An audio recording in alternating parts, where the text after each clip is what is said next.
A nova ordem mundial. H.G. Wells.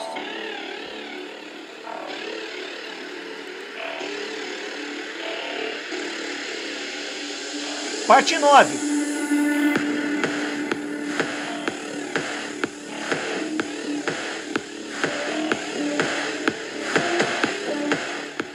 Políticas internacionais.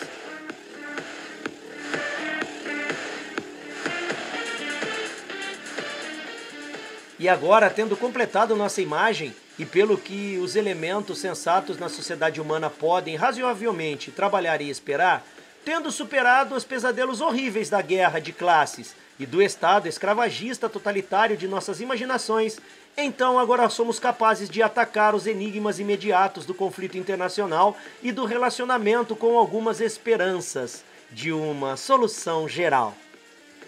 Se nós percebemos de todo o coração que um acordo mundial baseado nas 3 ideias de socialismo, lei e conhecimento não é apenas possível e atraente, mas a única maneira de escapar do aprofundamento do desastre, então, manifestamente, nossa atitude em relação aos ressentimentos da Alemanha, os prejuízos da América ou da Rússia, a pobreza e a subnutrição da Índia ou as ambições do Japão devem ser francamente convenientes. Nenhuma dessas é questão primária. Nós, homens sensatos, nunca devemos perder de vista nosso objetivo final, mas nossos métodos para chegar lá terão que variar de acordo com as alterações flutuantes do sentimento nacional e da política nacional. Existe essa ideia de federalismo sobre a qual eu já teci uma crítica no capítulo 7. Como mostrei lá, as propostas de Streit levarão você mais longe, ou pousarão você em lugar nenhum. Vamos supor que possamos fortalecer suas propostas a ponto de criar um consórcio econômico socialista e adesão a essa declaração de direitos, condições primárias para qualquer união federal. Então torna-se uma questão de humor e ocasião, com quais comunidades e associação federal pode ser iniciada. Podemos ainda encorajar experimentos federais debilitados, que não se aventuram ir tão longe quanto ao longo do caminho do bom senso, na certeza de que eles ou se dissiparão de novo ou se tornarão realidades liberais, do tipo com o qual o mundo inteiro deve finalmente se conformar. Por trás dessas tais tentativas indecisas, uma propaganda educacional pode ser ativa e eficiente. Mas quando se trata da taxa e da quantidade de participação na construção de uma ordem mundial racional, que podemos desejar de qualquer país ou grupo de países, nós estamos em um campo onde existe pouco mais do que adivinhações e generalizações aleatórias sobre caráter nacional, para se trabalhar em cima delas. Estamos lidando com massas de pessoas que podem ser influenciadas enormemente por um jornal brilhante, ou por uma personalidade extraordinariamente persuasiva ou convincente, ou por mudanças quase acidentais no fluxo dos eventos. Eu, por exemplo, não consigo dizer até que ponto a maior parte das pessoas educadas e capazes no Império Britânico pode agora concordar com nossa ideia de aceitar e divulgar um coletivismo, ou quão forte pode ser sua resistência conservadora.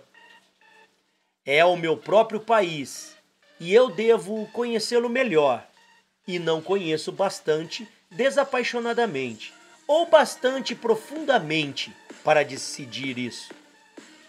Eu não vejo como alguém possa predizer esses turbilhões e turbilhões de respostas.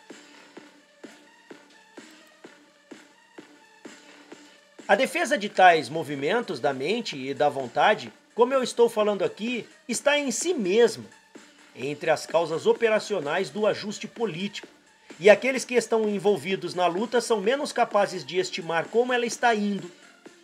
Cada fator nos assuntos políticos e internacionais é um fator flutuante. O homem sábio, portanto, não colocará seu coração sobre nenhuma incerteza ou combinação particular.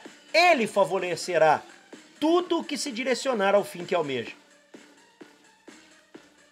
O presente escritor alimenta a ideia de que a realização de um propósito comum e de uma herança cultural comum pode se espalhar por todas as comunidades de língua inglesa.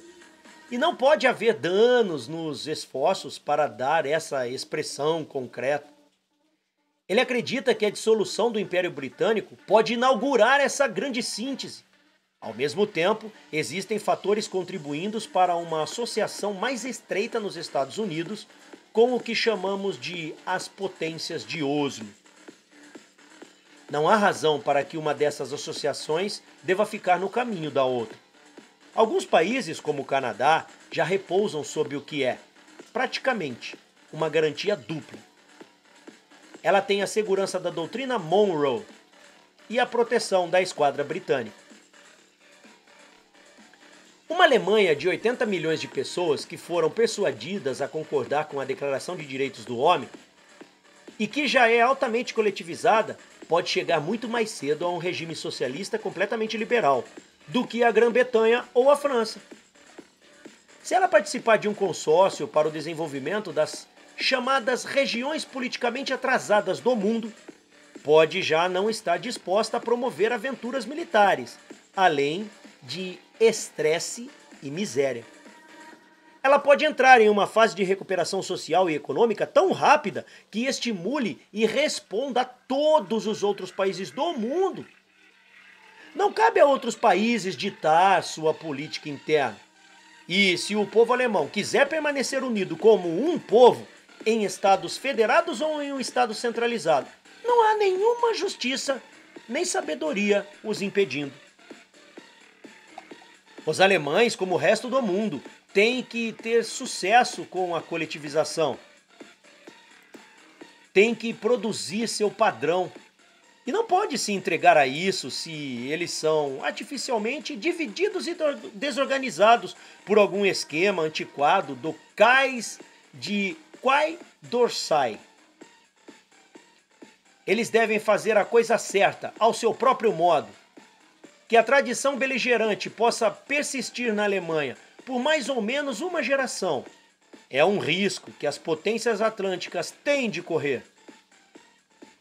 O mundo teria direito de insistir que não apenas algum governo alemão, mas o povo em geral reconhecesse inequívoca e repetidamente os direitos do homem afirmados na declaração e que a Alemanha seja desarmada e que qualquer atitude agressiva, qualquer avião de guerra, navio de guerra, arma ou arsenal descoberto no país seja destruído imediatamente, de forma brutal e completa. Porém, isso é uma coisa que não deveria ser limitada à Alemanha. A Alemanha não deveria ser apontada por isso. O armamento deveria ser uma ilegalidade em todos os lugares. E algum tipo de força internacional patrulharia um mundo vinculado por tratados. Armamento parcial é um desses absurdos queridos por homens razoáveis, de mente moderada. O próprio armamento está fazendo guerra. Fazendo uma arma, apontando uma arma e disparando-a.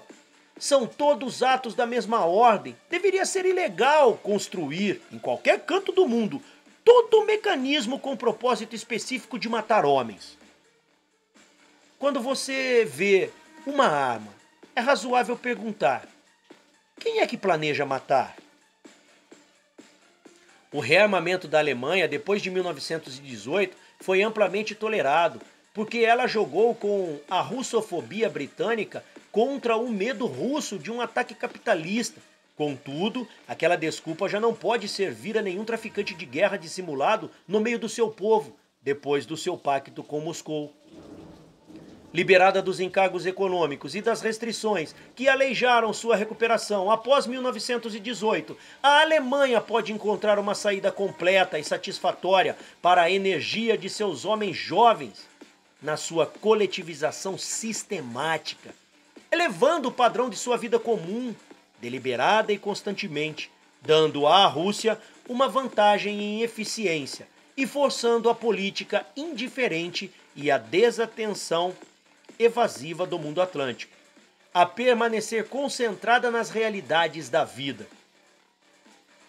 A ideia de dividir novamente a Alemanha em fragmentos discordantes, de modo a adiar indefinidamente sua recuperação definitiva é um sonho do preguiçoso pseudo-democrático. É diametralmente oposta à reconstrução mundial. Nós temos a necessidade das qualidades peculiares de seu povo, e quanto mais cedo ela se recuperar, melhor para o mundo inteiro. É absurdo retomar a política de conter a Alemanha, simplesmente para que a velha ordem possa desfrutar de mais poucos anos de autoindulgência na Inglaterra, França e América.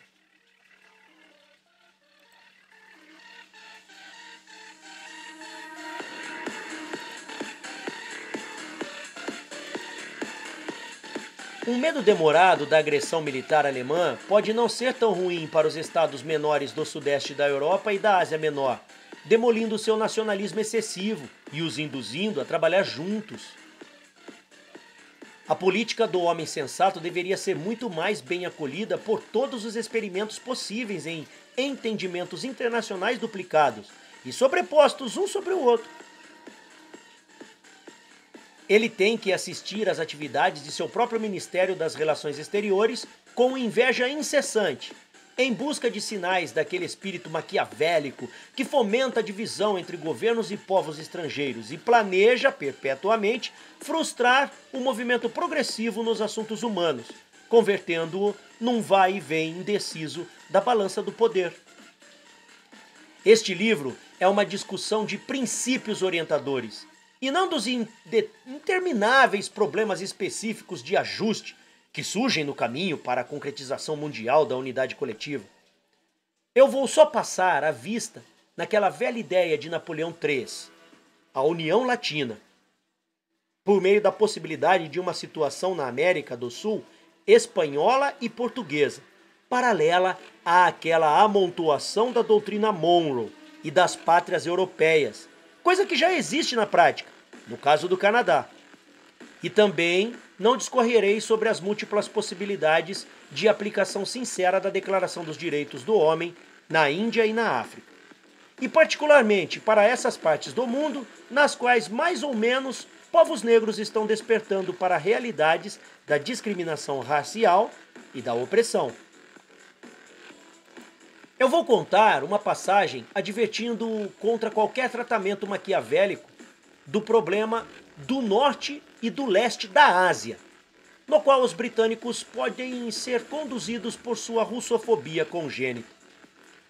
O coletivismo soviético, especialmente se atualmente ele se tornar liberalizado e mais eficiente por meio de uma cura da sua corrente obsessão por Stalin, pode se espalhar muito efetivamente pela Ásia Central e China. Para alguém alimentado mentalmente em cima das ideias de uma infindável competição de potências, visando uma hegemonia para todo ou sempre, uma aliança com o Japão. Um Japão tão truculento e militarizado quanto possível, parecerá a resposta mais natural do mundo.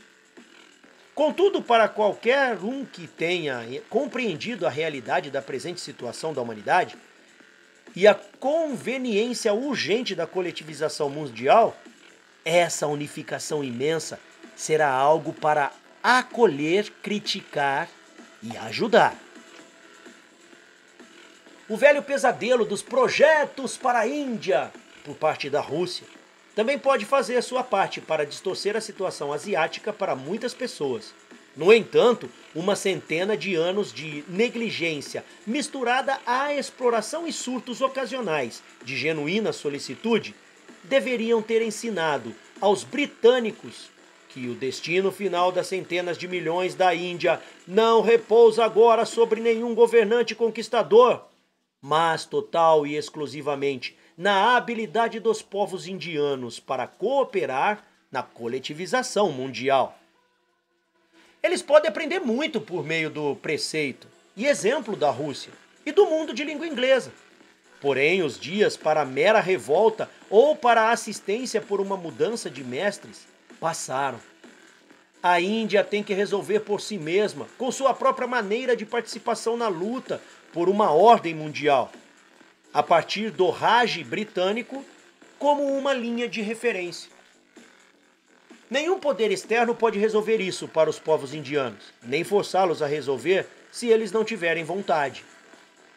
Mas eu não vou vaguear mais além no meio desses problemas e possibilidades em constante transformação. Elas são, por assim dizer, eventualidades e oportunidades marginais. Imensas, embora algumas delas permaneçam secundárias. Todo ano, ou então agora, as mudanças de canais da política precisam ser recarregadas. As atividades e respostas do homem sensato em qualquer país específico e em qualquer tempo específico serão determinadas sempre pela concepção dominante de um movimento secular para uma só ordem mundial. Esse será o objetivo permanente e implícito de toda a sua vida política.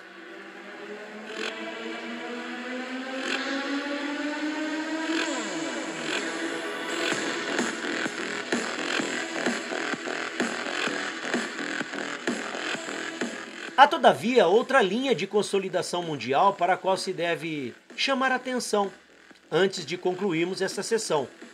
É o que podemos chamar de internacionalismo ad hoc, que é admiravelmente demonstrado no governo internacional de Leonard Wolff, um clássico publicado em 1916 e que ainda constitui uma leitura proveitosa.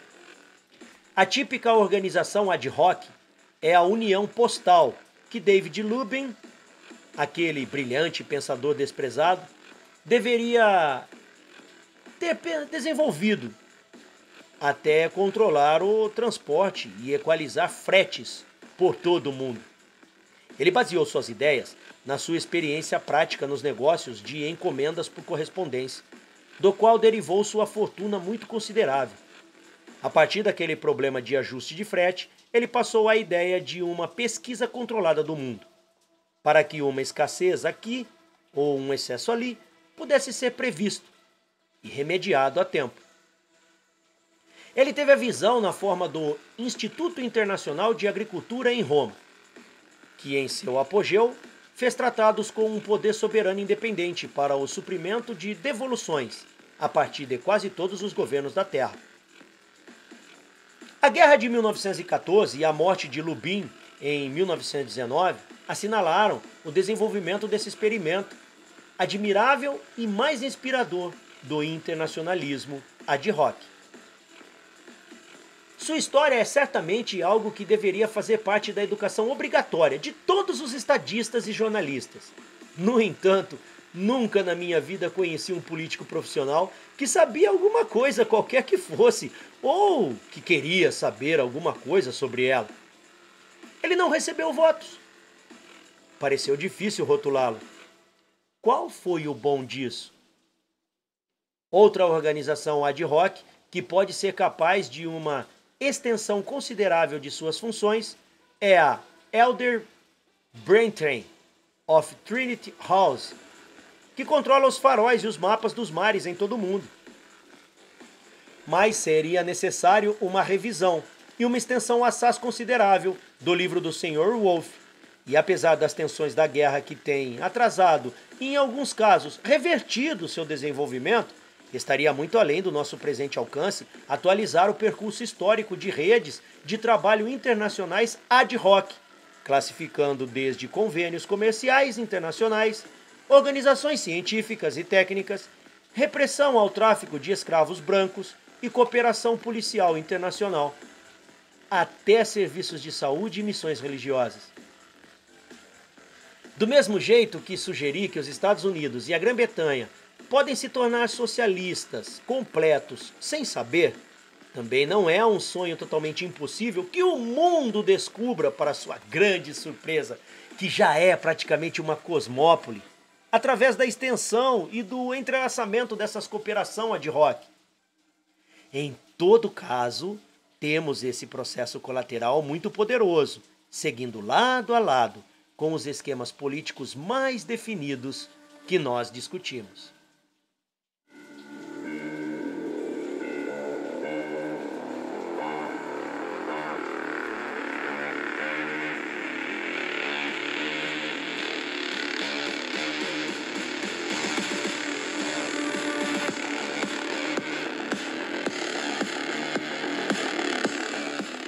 Examinando as possibilidades desses vários ataques sobre os obstáculos complicados e intricados que se levantam entre nós e uma nova e mais esperançosa ordem mundial, percebem-se tanto as razões para a esperança naquela grande possibilidade, quanto o absurdo demasiado do excesso de confiança.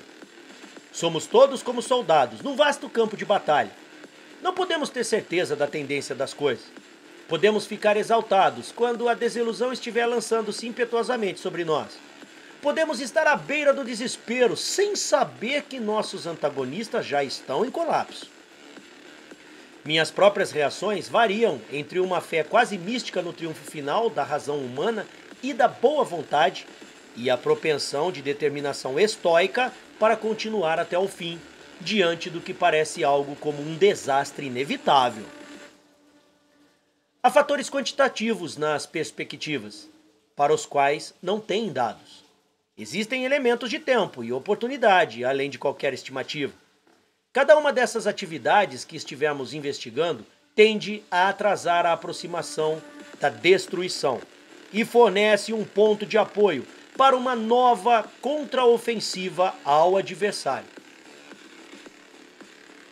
No companheiro predecessor deste livro, O Destino do Homo Sapiens, tentei persuadir do fato de que nossa espécie não tem mais motivos para acreditar que possa escapar da derrota e da extinção, do que qualquer outro organismo que desempenhe ou tenha desempenhado o seu papel no drama da vida. Eu tentei deixar claro como é precária a nossa situação atual e quão urgente é que façamos um esforço extenuante para nos ajustar agora. Somente um tempinho atrás, parecia que isso era um apelo a um mundo surdo e cego, invencivelmente plantado em seus modos habituais na questão sobre se essa inclinação ao pessimismo refletia humor ou uma fase em mim mesmo. E eu apresentei uma sugestão qualificada ou algo assim.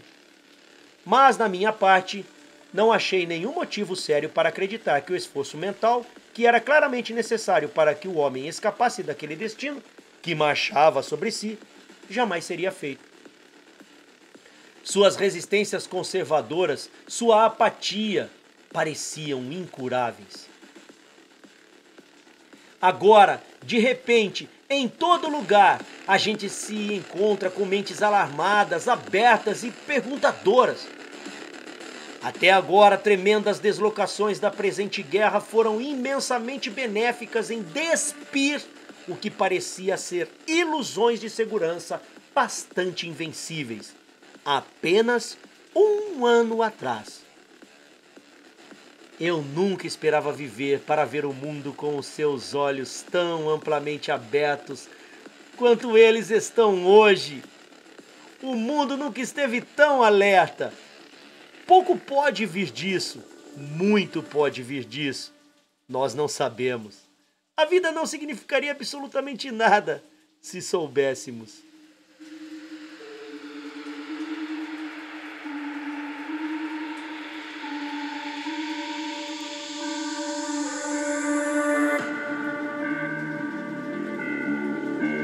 Continua no próximo capítulo. Obrigado pela presença, deixe seu like. Nos encontramos na próxima leitura.